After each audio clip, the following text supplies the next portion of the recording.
You're watching Big Ten women's basketball. You are looking live at Donald E. Stephens Convention Center in Rosemont, Illinois.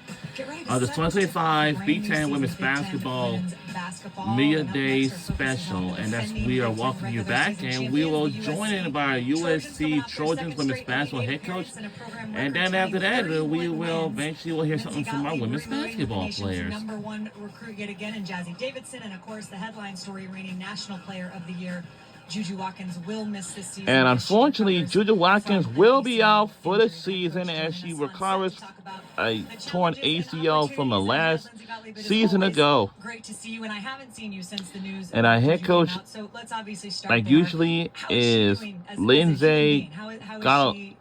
I mean, I appreciate you asking that. She's a human first. She's handling everything with the grace and strength with which she sort of approaches everything in her life, and I couldn't be more proud of her. Juju Watkins to miss the entire 2025-2026 season. It was due to torn ACL recovery. The team on her own rehab. She's at it multiple times a day, and I know that we'll all look back at some point and say, you know, this moment in her life, which is hard in a lot of ways, is going to make her stronger. It's going to make her better. And so we just want to be there for her as much as she's there for us all the time. And there's so many great players that have had significant injuries. Brianna Stewart, Sue Bird, Kelsey Plum. And you go through these great players that have missed a season. They always say, that year allowed me to see the game differently. How has Juju approached it? Is she more like a coach? Is she more like a player, like supporter? Is she even around? Because sometimes it's really hard. Like how has she approached this? She's around all the time, and I think that's really important. It's important for her because basketball is her love. This team is her family. Yeah. But it's important for us too, because it's one thing to lose her presence on the court, but we don't want to lose her presence as a leader, as a human. And so yes, she is around. Mostly, I think she's making a concerted effort to be even more extroverted and pour into teammates and be present as a leader. And then, you know, I've had her in the office and say, okay, what do you need from me? Should we be watching film all the time? Should we, you know, do you want to talk about practice? And I think I'll navigate the year with her based on how kind of seeing what I think she needs from me to get the most out of the year for sure.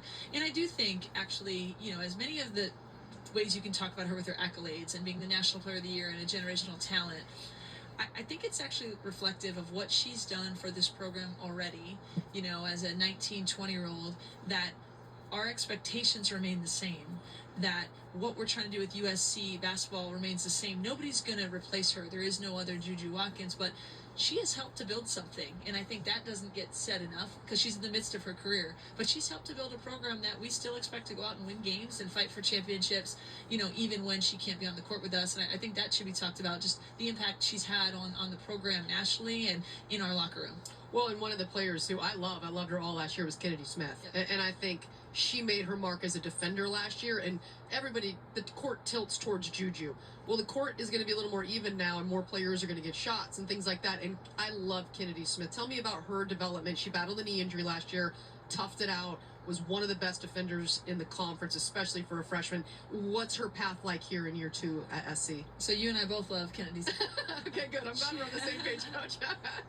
She's just a winning player. Yeah. So there's no question defense jumps out, right? She's probably the best individual defender I've been around in my career, but last year she was invaluable for us in so many ways. The defense jumped off the page, but you know, we had a hard time when she wasn't in the game. We had a hard time when she was out for a couple games, and so we relied on her. Now that role will grow, that role will shift. I think she's going to take on more of a leadership role. You'll see that she can really score, but she's also a facilitator.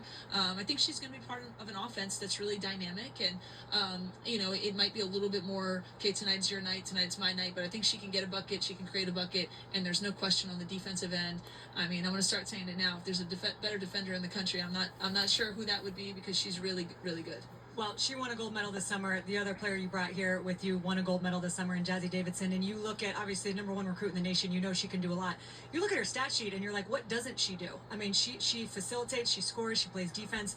Tell us about what she brings and what you expect from her freshman. Yeah, I went on the USA Basketball World Tour this summer, and, you know, hiked the Andes in Chile to go see Ken, and then obviously went to the Czech Republic to see Jazzy. That's a pretty good perk for your job. It's not that bad. It was a little quick, lot of flying, but Jazzy is really, really elite. I mean, she's just a special talent. You know, but between the two of them on the wings defensively, I don't know. We're talking Yes. 7 steals a game there. I don't know. But Jazzy can facilitate. She can go be an alpha and go get a bucket, but she can also just play and flow. She kind of glides on the court, makes things easier for other players. I think if people don't know her name, when the ball tips for the 25-26 season, they will very quickly. I think she really just is going to be impactful from day one in a way that, forget rankings, it's just in a way that those of us who know basketball, only some freshmen can do that, and I think she's really going to do that. Well, you have to rework this team now. And so how have you done it? You've had, when you were at Cal and you made the tournament year after year after year, I felt like you had different styles. Yeah. What is now with this personnel? Are you guys up tempo, or what is the style for SC this year? Yeah, I mean, our starting front court was in the W this summer. Yes. Kiki was an all-star. Rhea was on the Connecticut Sun. We were really proud of them, and the National Player of the Year, like we talked about, is going to be on the side. So it's interesting. It challenges all of us to say, okay, if the schedule is going to be just as tough, and if our goals remain the same, what are we going to do? How are we going to do it? Spent some time at some WNBA training camps this summer. Watched the Mercury a ton. I think we'll be able to be a little bit more versatile in terms of actually being positionless. We won't necessarily have 20 and 10 walking in the door in the front court, but collectively I think we can get a lot of our players stepping up with their athleticism and their ability to run the floor and rebound and get production there. I think we'll have multiple ball handlers and people able to score on the perimeter in a number of different ways. Between Jazzy and Ken, we added a couple key transfers with Cara Dunn and London Jones, and a lot of new faces in the front court, either young players who didn't have the opportunity to play as much last year, or new players that we brought in. So I think versatility, pace will be our calling card for sure. Well, I had to do a double take when I saw your non-conference schedule. I was like, is this for real? In the span of like a month and 5 weeks, maybe, NC State, South Carolina, Notre Dame, and UConn. So I think you're going to know the kind of team that you have out of the gate before you even get to Big Ten. Last year, that Notre Dame game that you dropped at home, I thought was so key for you guys, because So after this, we'll have Minnesota Golden Gophers. Then 3:30 p.m. we'll have Nebraska Cornhuskers, and also at 3:45 p.m. we'll have Iowa Hawkeyes. 3 years ago for the next 2 years, right? And yeah, in my mind, I'm kind of always thinking forward. I'm thinking, okay, it's Juju's junior year, it's Kendi's sophomore year. Who are you bringing in? But when you're trying to build a program, you want to put the toughest teams on your schedule. You want to create home and homes that your fans are excited about, that the media is excited about. And you're right, that Notre Dame game probably made us a lot better than if we had beaten, somebody else by 30, that day in November. And then I think we were ready to go into UConn later on and get that win, which, helped us in a different way. So, the UConn and Notre Dame series are the back end of a home and home. So we'll go to Notre Dame. We'll have UConn to us. We wanted to, do this really cool kind of 2-year thing with South Carolina called the Real SC. We had an opportunity to play early against NC State, who ends up picking up a huge transfer late. So, bring it on. If we're trying to be, when I took the job, we wanted to turn USC into the premier women's basketball program in the country. And I say that with a lot of humility. You're trying to catch these other programs and eventually be in that era. Well, you got to play them. And you got to try to beat them, or you got to learn from where you need to get to. And that's the type of schedule our players want.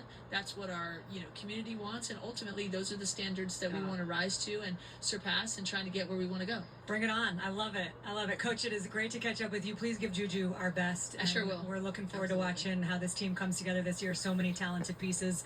Looking forward to seeing how it all unfolds. Thanks for the time. Thanks. Great to see you both. Yeah, you too. As we take a look at some of the... Okay, for upcoming schedule for the USC Trojans, as we know, on November 21st, we'll take on a big game, which is going to be against my very famous team, is Notre Dame, Friday night on the 21st. Then a big game against UConn on December 13th. Then a rivalry game against UCLA on January the 3rd.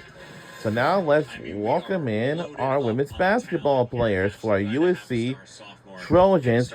We have Candy Smith and Jazzy Davidson. When she's no longer on the roster, Kennedy, how does that change your role? How will you be a different player this upcoming season? Yeah, I feel like coming in last year, there was a lot of, leaders and veterans. I think this year my role has increased in the leadership aspect.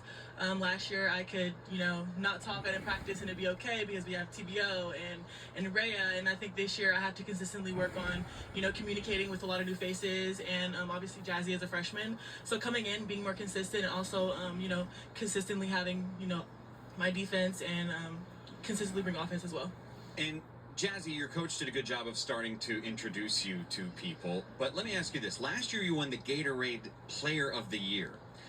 The year before, you won the Gatorade Player of the Year in your state. The year before that, you won the Gatorade Player of the Year. And the year before that, you won the Gatorade Player of the Year. How is that possible? I don't know. I'm just super grateful. I feel like that's kind of a testament to the people that I had around me. And in her name Oregon. is Jazzy So, yeah, just I Davidson. had a really great supporting Four-time cast of Oregon Gatorade activists Player of the and Year. coaches, and yeah. And Jazzy, I've known you for a little bit here. I had some work with you over the summer several seasons ago. But what have you learned over the course of time, like the 4-time Gatorade Player of the Year and all of the high school experience with USA Basketball? How are you going to leverage that experience in your rookie season here? I mean, I've gotten to play for a lot of great coaches with USA Basketball and with a lot of great players, and those experiences have definitely like shaped me and matured me into the player I am today. So just being able to make plays on both ends of the floor, communicate with teammates, and yeah, I'm really excited for the season. And Kennedy, you earned big minutes last year as a freshman. What did you learn most about yourself in terms of the competitive maturity piece, and how are you going to leverage that moving into your sophomore year? Yeah, I feel like I learned just to stay level-headed throughout the whole process. I mean, there's a lot of ups and downs throughout the season. It's a long process, but just staying level-headed throughout the whole thing and really leaning on teammates. I feel like we're Delulu in the locker room in all the right ways. I know, talking about winning, talking about holding each other accountable. So that's stuff that I really, aspire. So just, having that aspect and leadership role this year has something that I've kind of taken upon. We were teasing off air about defense, Jazzy, but put it in your own words. How important is defense to your game? It's super important to my game. I mean, I consider myself a two-way player, so just being able to make plays on both sides of the ball is super important. Where do you want to grow this year, your first year in college? Really everywhere. I'm super excited, and I feel really lucky to be surrounded by teammates that have kind of had experience in the college game for a bit. But yeah, I'm just super excited to learn from them and grow. Learning by committee is going to be at the top of the list for the team, especially without Juju Watkins on the floor and Kiki Iriafen for that matter as well. What do you feel the personality of this team will be with the versatile pieces that are going to be in the chess box to play chess with this year? Yeah, I feel like everybody on this team this year is very open-minded, very aware of where we are this year. So just coming in and, having that level-headed mental grind that we had from last year, bringing in the pieces that we had, I'm just super excited to see what we can do this year.